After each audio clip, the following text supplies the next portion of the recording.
सबसे पहले आप इन इमेजेस को देखिए जो कि साक्षात श्री कृष्ण की द्वारका नगरी है जहाँ वो अपने परिवार के साथ रहते थे। लेकिन अब आप कहोगे कि हम कैसे माने कि ये वही नगरी है जहाँ श्री कृष्ण अपने परिवार के साथ रहा करते थे, जबकि द्वारका जो कि गुजरात में समुद्र किनारे स्थित एक छोटा सा शहर है जिसे 4 धामों में से एक माना गया है। और अगर ये द्वारका है तो फिर ये क्या है? दरअसल भगवत पुराण के हिसाब से जब श्री कृष्ण अपने पूरे परिवार के साथ मथुरा से पूरे 1285 किलोमीटर दूर अरब सागर के किनारे आते हैं तब वे समुद्र देव की पूजा करते हैं, जिससे खुश होकर समुद्र देव श्री कृष्ण को अरब सागर के बीचों बीच 12 योजन यानी कि 153.6 किलोमीटर की जमीन गिफ्ट करते हैं, जिसपे विश्वकर्मा जी एक विशाल नगरी बनाते हैं जो कि श्री कृष्ण की द्वारका नगरी होती है। एक ऐसी नगरी जो आज की वेल प्लान सिटीज को भी फेल करती है। ऊंची ऊंची दीवारें, बड़े दरवाजे, सोने के महल, तालाब, बागीचे, सब कुछ बेहद ही खूबसूरत तरीके से बनाया गया है। और इस नगरी के बीचों बीच था श्री कृष्ण का महल जो कि बेहद ही आलीशान था।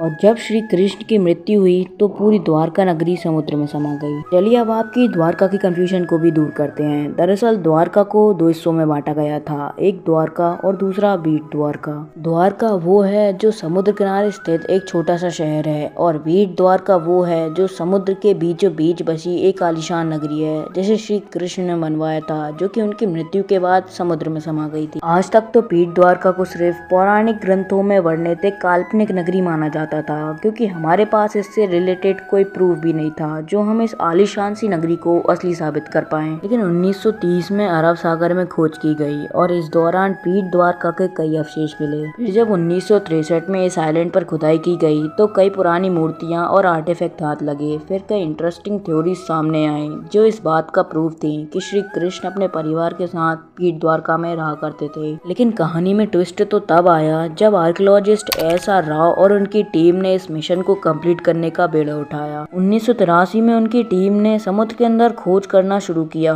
कई दिनों तक तो ये टीम खोजबीन में जुटी रही, लेकिन फिर उन्हें समुद्र के अंदर एक खूबसूरत नगरी के अवशेष मिले। लेकिन अभी भी सवाल वही था कि क्या समुद्र की गहराई में मिले अवशेष श्री कृष्ण की नगरी द्वारका के ही थे? इसका पता लगाने के लिए आर्कियोलॉजिस्ट ने उन पत्थरों की कार्बन डेटिंग करी, जिससे ये पता लगा कि ये पत्थर तो महाभारत के टाइम के हैं। लेकिन अभी भी एक सवाल था कि पत्थर तो किसी भी टाइम के हो सकते हैं, जिससे ये कैसे कह सकते हैं कि ये पत्थर द्वारका के ही अवशेष हैं? इस सवाल को क्लियर करने के लिए और ये प्रूव करने के लिए कि ये सारे सबूत द्वारका के ही अवशेष हैं, एस.आर. राव की टीम पानी में कूद गई और जब उन्होंने उस नगरी का एरिया मापा तो शायद आपको जानकर हैरानी होगी कि उस नगरी का मेजरमेंट 12 योजन यानी कि 153.6 किलोमीटर का था। और ये उतनी ही जमीन थी जितनी समुद्र देव ने श्री कृष्ण को द्वारका बसाने के लिए दी थी। और ये इस बात का सबूत था कि ये श्री कृष्ण की नगरी द्वारका है और समुद्र के नीचे आज भी इसकी खुदाई जारी है।